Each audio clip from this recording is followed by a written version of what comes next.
মাধ্যমিক ও উচ্চ মাধ্যমিকে কৃতিত্বের সহিত উত্তীর্ণ হওয়ায় ওয়ার্ডের ছাত্রছাত্রীদের সংবর্ধনা প্রদান করলেন সোনাই শহরের ৬ নম্বর ওয়ার্ডের কমিশনার পিয়ারা বেগম লস্কর। রবিবার মাঝের গ্রামে পৌর কমিশনারের বাড়িতে এই নিয়ে আয়োজিত অনুষ্ঠানে ওয়ার্ডের ৯ জন কৃতী পড়ুয়াদের উত্তরীয় শংসাপত্র উপহার ও অর্থ দিয়ে সংবর্ধনা জানানো হয়। শুরুতে স্বাগত বক্তব্য রাখতে গিয়ে কৃতী পড়ুয়াদের ভবিষ্যৎ উজ্জ্বল কামনা করেন ওয়ার্ডের প্রাক্তন পুর কমিশনার তথা বর্তমান কমিশনারের প্রতিনিধি আজাদ হোসেন লস্কর। অনুষ্ঠান বিশেষ অতিথি হিসাবে উপস্থিত থেকে মনোযোগ দিয়ে ছাত্রছাত্রীদের পড়াশোনার কথার আহ্বান জানান মরকজ পাবলিক স্কুলের কর্ণধার মুজিবুর রহমান চৌধুরী।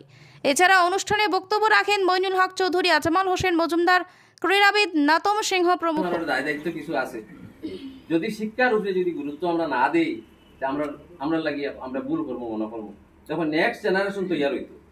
আজকে আমরা কমিশনার আসি তাই বা আমি আগে আসলাম, হ্যাঁ, কিন্তু কমিশনার হইয়া আইলাম আবার গেলাম গিয়া, কিন্তু শিক্ষার মানদণ্ডে বাড়াইতাম পারলাম না। তো আমার লাগি এটা আমরা লাগিয়া আমরা দুর্বলতা হইব। এটা যখন একটা সমাজ একটা জাতির তখন মানে গড়িয়া উঠে, যখন শিক্ষার পরিবেশটা মানে গড়িয়া উঠে। যেমন আজকে ওই যে যারা ছেলে মেয়ে আসুন, যারা যে কৃতি সন্তান, যারা আজকে পাশ করিয়া আমরা গাঁর মুখ উজ্জ্বল করছেন, তারাই তো আমরা সম্পদ। তারা তো জেলা মা বাবার সম্পদ। দেখুন টাকা পয়সা জমিন জায়গা এটারে যারা সম্পদ মনে করবো তারা ভুল করবো। আমি আজাদে হইয়া ভুল করবো। সম্পদ অ্যাকচুয়ালি টাকা পয়সা, এরপরে গাড়ি ঘোড়া বাড়ি, এটা সম্পদ মুঠেই না।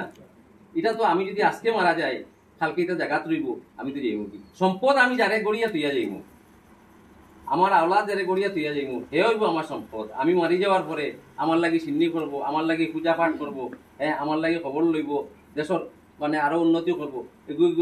আমরা ইসলামিক ভাষা এটা সদগায়ে জারি হয়। এইটা হইলো মানে এরা হইলো দেশের সম্পদ। আমার আওলাদ হইলো আমার সম্পদ। আর যারা মা বাবার কাছে সম্পদ, আমরা দেশের কাছে ওলা সম্পদ। আজকে একটা জাতির মেরুদণ্ড হইলো শিক্ষা। তাই আমি আজকে আপনারা আনিয়ে কেন সম্বর্ধিত করতে পারায় মানে আমি গর্বিত হইমু আবার করছি না করিয়ার। আর আপনারা ভবিষ্যৎ উজ্জ্বল এই কামনা করব।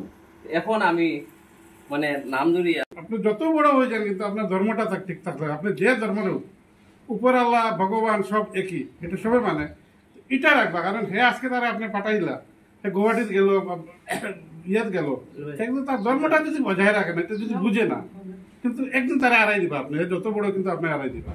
মা বাবা তখন চিন্তা না বড় হয়ে গেছে, ওটার প্রতি খেয়াল রাখবা, তারা নজর দিবা। তুমি তোমার ধর্ম যার যেটা আছে, নামাজ আছে, মুসলমান হইলে ইয়ে আছে, এটা মানে সম্বন্ধে এটা ইয়ে করবা। আর আপনারা যে তারা কষ্ট করিয়া ইয়ে করছেন, তার লাগিয়া আমি গার্জিয়ান সবরে মানে আমার আন্তরিক ধন্যবাদ জানাইয়া, এটা জানাই।